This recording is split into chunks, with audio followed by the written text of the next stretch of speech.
mordante à la Saint-Valentin.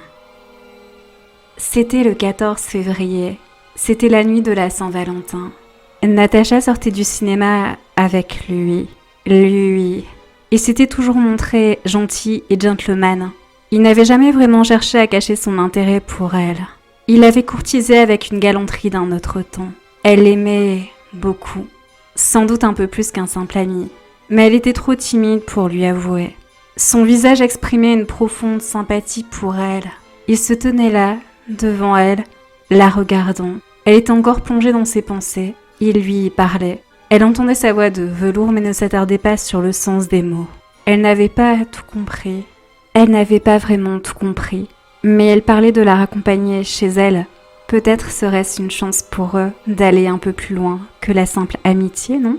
Elle l'avait vu plusieurs fois tenter des choses maladroitement, en se demandant ce qu'il faisait, et n'avait réalisé qu'après ce qui s'était vraiment passé. Alors qu'ils commençaient à marcher l'un à côté de l'autre, elle se remit à rougir en pensant à toutes les fois où il avait maladroitement tenté de l'embrasser et qu'elle avait tout gâché. Il l'interpella, il lui dit qu'il la trouvait belle à croquer, qu'elle était trop mignonne quand elle rougissait et que s'il s'écoutait, il la boufferait.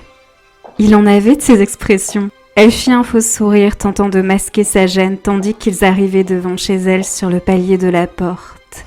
Elle le fixa longtemps, comme hypnotisée, sans savoir que dire. Dans un élan de folie, une pulsion passionnée, il crocheta ses bras autour d'elle. Il s'empara de ses lèvres pour lui offrir un baiser passionné, se laissant aller à son souhait le plus primitif. Il lui verrouilla un peu plus son étreinte autour d'elle, tandis qu'il lui volait un autre baiser après le premier, un filet de bave séparant leurs deux lèvres. Elle étouffait d'amour pour lui depuis trop longtemps. C'était tellement merveilleux qu'elle ne put retenir quelques larmes qui firent couler son maquillage. Il n'en avait que faire.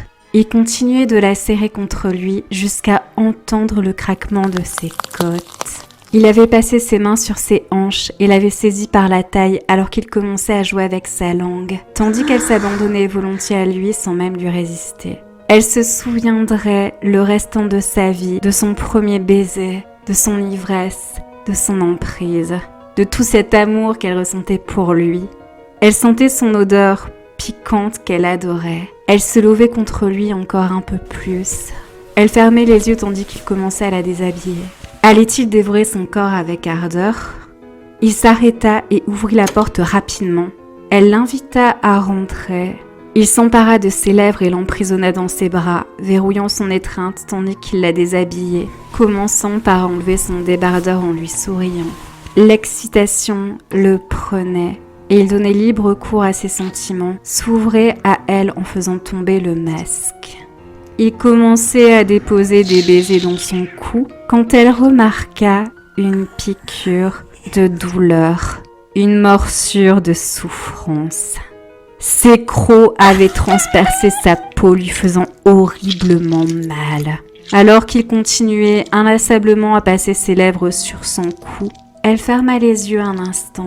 Elle n'osa plus les rouvrir alors qu'elle sentit s'enfoncer plus profondément ses dents dans son cou. Son sang chaud giclait par jets de par sa jugulaire déchiquetée.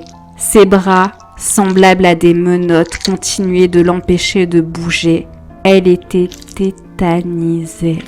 Violemment, il se mit à la dévorer, plantant ses crocs dans son cou, puis sa poitrine, ses bras, et enfin son visage, arrachant plusieurs parties de son corps, qu'il mangeait telle une créature affamée, froidement, sans même hésiter ou trembler. Qui était-il réellement ? Elle l'avait toujours aimé, avec sa voix de velours, son regard hypnotique, le mystère qui l'entoure. Maintenant, elle ne sentait plus que ses griffes la déchiqueter, ses crocs la dévorer. Avant de trépasser, elle entendit des bruits grossiers de mastication et des bruits horribles de succion.